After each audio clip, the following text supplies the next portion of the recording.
ವಿಶೇಷವಾಗಿ ಕಾಗವಾಡ ಶಾಸಕರಾದಂಥ ರಾಜು ಅಣ್ಣ ಕಾಗೆ ಅವರ ಪ್ರಯತ್ನದಿಂದ ಜಿಲ್ಲಾ ಪಂಚಾಯಿತಿಯ ಒಂದು ಅನುದಾನದಲ್ಲಿ ಮಹಿಳಾ ಮತ್ತು ಮಕ್ಕಳ ಕಲ್ಯಾಣ ವಿಶೇಷ ಹಣಕಾಸಿನ ಅನುದಾನದಲ್ಲಿ ಇದು ಮಂಜೂರಾತಿಯಾಗಿರುವ ಅಂಗನವಾಡಿ ಕೇಂದ್ರ ಬೊಮ್ಮನಾಳ ಗ್ರಾಮದಲ್ಲಿ 20 ಲಕ್ಷ ರೂಗಳ ಒಂದು ಕಾಮಗಾರಿ ಅವರ ಅನುಪಸ್ಥಿತಿಯಲ್ಲಿ ಅವರು ಬೇರೆ ಕಾರಣಾಂತರದಿಂದ ಬೆಂಗಳೂರಲ್ಲಿ ಇರೋದರಿಂದ ನಮಗೆ ಪೂಜಾ ಕಾರ್ಯಕ್ರಮ ನೆರವೇರಿಸ್ರಂತ ಹೇಳಿದ್ರಂತಾರೆ. ಇದು ಪೂಜಾ ಕಾರ್ಯಕ್ರಮವನ್ನು ಇಲ್ಲಿ ನಾವು ಮಾಡಿದ್ದೀವಿ.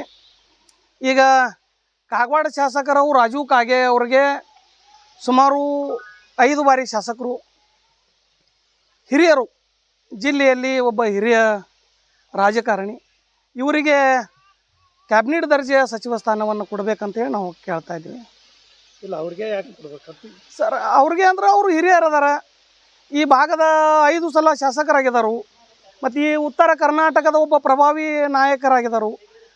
ಇಡೀ ಈ ಭಾಗದ ಹಲವಾರು ಜ್ವಲಂತ ಸಮಸ್ಯೆಗಳನ್ನ ಅವರು ಎತ್ತಿಡುವಂಥ ಕೆಲಸ ಮಾಡಿದ್ದಾರೆ. ನೀರಾವರಿ, ವಿದ್ಯುತ್, ವಿಶೇಷವಾಗಿ ಸಮಾಜದ ಬಗ್ಗೆ ಪರವಾಗಿ ಕೂಡ ನಿಂತವ್ರದಾರ ಅವರು.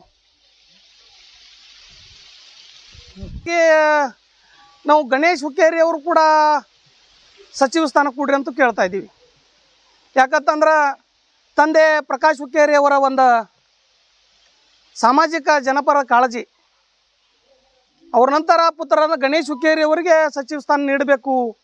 ಜಿಲ್ಲೆಯಲ್ಲಿ ಹಿಂದಿನ ಸರ್ಕಾರದಲ್ಲಿ 3 ಜನ ಸಚಿವ ಸ್ಥಾನವನ್ನು ನೀಡಿದರು, ಹಿಂದಿನ BJP ಸರ್ಕಾರದಲ್ಲಿ. ಅದೇ ರೀತಿ 3 ಜನರನ್ನ ಹೆಚ್ಚಿಗೆ ಉತ್ತರ ಕರ್ನಾಟಕ ಬೆಳಗಾವಿ ಜಿಲ್ಲೆ ಇದು ಗಡಿ ಇರೋದ್ರಿಂದ ನಮಗೆ ಭರವಸೆ ಐತಿ. ಮಾನ್ಯ ಮುಖ್ಯಮಂತ್ರಿಗಳು DK ಶಿವಕುಮಾರ್ ಅವರ ಮೇಲೆ ನಮಗೆ ಭರವಸೆ ಇರೋದ್ರಿಂದ ಈಗ ಹಿಂದಿನ 2023 ಚುನಾವಣೆಯಲ್ಲಿ ಪಂಚಮಸಾಲಿ ಲಿಂಗಾಯತ ಸಮಾಜದ ಒಂದು ಬೆಂಬಲದಿಂದ ಈ ರಾಜ್ಯದಲ್ಲಿ ಉತ್ತರ ಕರ್ನಾಟಕ ಆಗಲಿ, ದಕ್ಷಿಣ ಬೆಂಗಳೂರು ಈ ಭಾಗದಲ್ಲಿಯೂ ಕೂಡ ಸಮಾಜ ಹೆಚ್ಚಿರುವುದರಿಂದ ಸಮಾಜದ ಮತ ಬ್ಯಾಂಕ್ಗಳು ಸಂಪೂರ್ಣವಾಗಿ ಕಾಂಗ್ರೆಸ್ ಪಕ್ಷಕ್ಕೆ ಕೊಡುವುದರಿಂದ ಹೆಚ್ಚಿನ ಸಂಖ್ಯೆಯಲ್ಲಿ ಸಮಾಜದ ಶಾಸಕರು ಆಯ್ಕೆಯಾಗಿ ಬರಲಿಕ್ಕೆ ಸಾಧ್ಯ ಆಗೈತೆ. ಹೀಗಾಗಿ ರಾಜ್ಯದಲ್ಲಿ 5 ರಿಂದ 6 ಜನ ಮಂತ್ರಿಗಿರಿ ಕೊಡ್ಬೇಕಂತೇಳಿ ನಾವು ಕೇಳ್ಕೊತಾ ಇದ್ದೀವಿ. ಇನ್ಯಾರ್ಯಾರಿಗೆ ಕೊಡ್ಬೇಕು ಸರ್? ನಾವು ಹೇಳೋದು ಲಕ್ಷ್ಮೀ ಹೆಬ್ಬಾಳ್ಕರ್ ಅದಾರು, ಶಿವಾನಂದ ಪಾಟೀಲ್ ಅದಾರು, ವಿಜಯಾನಂದ ಕಾಶ್ಯಪ್ನವ್ರು ಅದಾರು. ಹೆಚ್ಚು ಈ ಸಮಾಜಕ್ಕೆ ಒತ್ತು ಕೊಡಬೇಕು ಅಂತೇಳಿ ನಾವು ಕೇಳ್ಕೊತೀವಿ. ಯಾರು ಲಾಬಿ ಮಾಡ್ತಾ ಇಲ್ಲ. ನಮಗೆ ಮುಖ್ಯಮಂತ್ರಿಗಳ ಮೇಲೆ ಭರವಸೆ ಐತಿ. ಅವರು ಈ ಭಾಗದ ಪ್ರಕಾಶ್ ಹುಕ್ಕೇರಿ ಅವರ ಮೇಲೆ ಇರತಕ್ಕಂಥ ಕರುಣೆ. ನಿನ್ನೆ ತಾನೇ ಲೋಕೋಪಯೋಗಿ ಸಚಿವರು ಹೇಳಿದ್ರು, ಕೌಜಲ್ಗೆ ಅವರು, ಅಶೋಕ್ ಪಟ್ಟಣ್ ಮತ್ತು ಲಕ್ಷ್ಮೀ ಹೆಬ್ಬಾಳ್ಕರ್, ಗಣೇಶ್ ಹುಕ್ಕೇರಿ ಇವರೆಲ್ಲ ಪ್ರಭಾವಿ ನಾಯಕರದಾರ. ಇವ್ರಿಗೆ ಕೊಡ್ಬೇಕಂತ ಹೇಳಿಕಿಸಿಂದ ಹಲವು ಬಾರಿ ನಾವು ಒಬ್ಬ ಮುಖಂಡರ ಮುಖಾಂತರ ನಾವು ಕೂಡ ಲಾಬಿ ಏನು ಮಾಡೋದಿಲ್ಲ. ಖರೆ ನಾವು ಮುಖ್ಯಮಂತ್ರಿ ಮೇಲೆ ಭರವಸೆ ಐತಿ. ಯಾಕಂದ್ರೆ ಮುಖ್ಯಮಂತ್ರಿ ಅವ್ರ ಮೇಲೆ DK ಶಿವಕುಮಾರ್ ಅವರ ಹಲವು ಉತ್ತರ ಕರ್ನಾಟಕದ ಒಂದು ಅಭಿವೃದ್ಧಿ ಹೊಂದತತಿ ಅನ್ನುವಂಥ ಭರವಸೆ ಐತಿ. DK ಶಿವಕುಮಾರ್ ಸಾಹೇಬ್ರ ಈಗ ಮುಖ್ಯಮಂತ್ರಿ ಆದ ನಂತರ ಬೆಳಗಾವಿ ಜಿಲ್ಲೆಗೆ ವಿಶೇಷ ಅನುದಾನ ಬರ್ತೈತಿ. ಗಡಿ ಗ್ರಾಮಗಳ ಹೆಚ್ಚು ಅಭಿವೃದ್ಧಿ ಆಗ್ಲಿಕ್ಕೆ ಸಾಧ್ಯ ಐತಿ. ಅವರಿಗೆ ಇರ್ತಕ್ಕಂಥ ಸಮಾಜ ಮೇಲೆ ಕಳಕಳಿ ಹೆಚ್ಚೈತಿ. ಅದರಿಂದ ಹೆಚ್ಚು ಸಚಿವ ಸ್ಥಾನ ನೀಡಬೇಕು ಅನ್ನುವಂಥ ಬೇಡಿಕೆ ಕೂಡ ಐತಿ.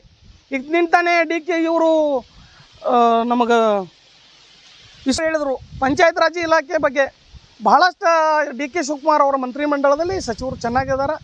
ಇನ್ನೂ ಈ ಹೆಚ್ಚು ಒತ್ತು ಕೊಡಬೇಕಾದ್ರೆ ರಾಜು ಕಾಗೆ ಕಾಗವಾಡ ಮತಕ್ಷೇತ್ರ ಇವರನ್ನು ಈಗ ಬರ್ತಕ್ಕಂಥ ಮಂತ್ರಿ ಮಂಡಲ ವಿಸ್ತಾರದಲ್ಲಿ ಅವ್ರಿಗೆ ಮೊದಲ ಪ್ರಾತಿನಿಧ್ಯ ಕೊಡಬೇಕು. ಯಾಕಂದ್ರೆ ಉತ್ತರ ಕರ್ನಾಟಕದ ಒಂದು ಹೆಬ್ಬಾಗಿಲು.